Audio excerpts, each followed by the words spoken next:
Virando Amigo orgulhosamente apresenta capacitores. Introdução.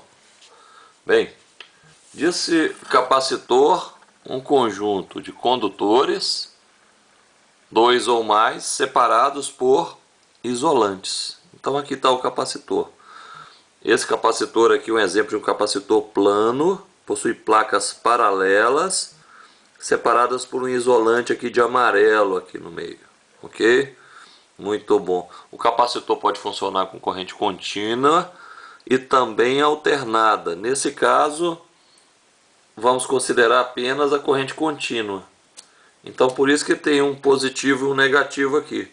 O lado que eu conectar na placa positiva fica o terminal positivo, que eu conectar na placa negativa fica sendo o terminal negativo. Muito bem. No circuito elétrico, o símbolo do capacitor vai ser este ou esse. Muito pouco comum, muito pouco utilizado, mas pode ser que apareça. Quando eu tenho um capacitor e eu falo que o capacitor tem uma determinada carga, por exemplo, o capacitor está carregado com a carga de 8 microcoulomb. Significa dizer que a placa positiva possui uma carga de mais 8 microcoulomb e a negativa de menos 8 microcoulomb. O saldo vai ser zero. Então, quando eu falo a carga do capacitor, eu estou falando o módulo da carga de uma das placas. Ok? Como carregar o capacitor? Bem, lá está ele, meu capacitor.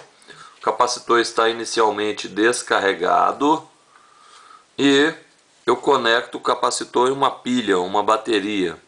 Então, este lado aqui foi conectado no terminal positivo, esse lado aqui no terminal negativo. As placas ambas estavam neutras. O lado que está conectado ao terminal positivo vai liberar elétrons até o potencial da placa ser o mesmo da bateria. Enquanto houver diferença de potencial, esse lado vai liberar elétrons. Então, esse lado vai ficar carregado positivamente. O lado negativo vai receber elétrons até o potencial do lado negativo ser igual ao da bateria.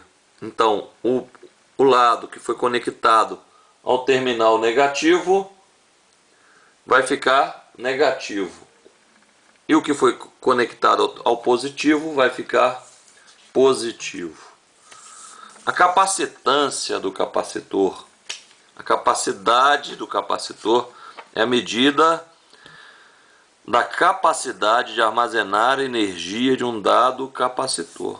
A capacitância relaciona a carga que o capacitor pode acumular de acordo com a DDP pela qual ele foi submetido. Carga em Coulomb, DDP em volts, capacitância em Farad. Ok. Então vamos lá. Vamos eletrizar o capacitor novamente. Só para...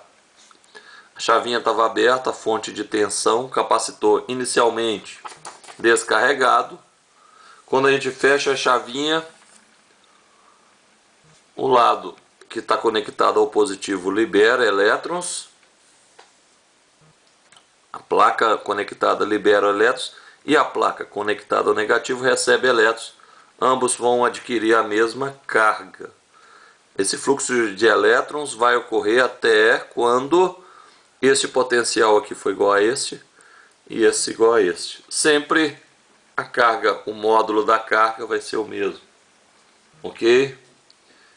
Depois de carregado, vai existir um campo elétrico entre as cargas, entre as placas. Olha só, a capacitância do capacitor depende da permissibilidade. Essa permissibilidade aí tem a ver com o material que está colocado entre as placas, a área da placa e a distância. Ok? A permissibilidade, quando eu estou no vácuo, é 8,85 vezes 10 a menos 12 coulombs ao quadrado por Newton metro quadrado. Quando eu no vácuo K vale 1. Quando eu coloco outro meio entre as placas, eu vou pegar o K do meio e vou multiplicar pela permissibilidade do vácuo. Ok? A energia armazenada entre as placas de um capacitor está relacionado com o campo elétrico existente entre as placas. Eu tenho um gráfico aqui que relaciona a DDP e a carga que o capacitor é submetido. A inclinação aqui significa capacitância. Então, de acordo com a DDP, ele vai acumular uma determinada carga. A área desse gráfico nos dá a energia armazenada no capacitor. Então, a área base vezes a altura, como é um triângulo dividido por 2, QV dividido por 2. Muito bem. Como a energia QV dividido por 2 e a capacitância C, Q sobre V, o Q é CV. Substituindo o Q aqui, eu vou ter que a energia também pode ser calculada como CV ao quadrado sobre 2. Capacitância é Q sobre V. Então o V pode ser Q sobre C. Substituindo na fórmula de energia, energia potencial pode ser Q ao quadrado sobre 2C. Então, eu tenho, na verdade, 3 combinações para calcular a energia. Ok? Basicamente, a introdução do capacitor foi dada. Agora, na próxima, vamos associar os capacitores em série, em paralelo. Ok? Curta o canal. Muito obrigado pela atenção. Valeu!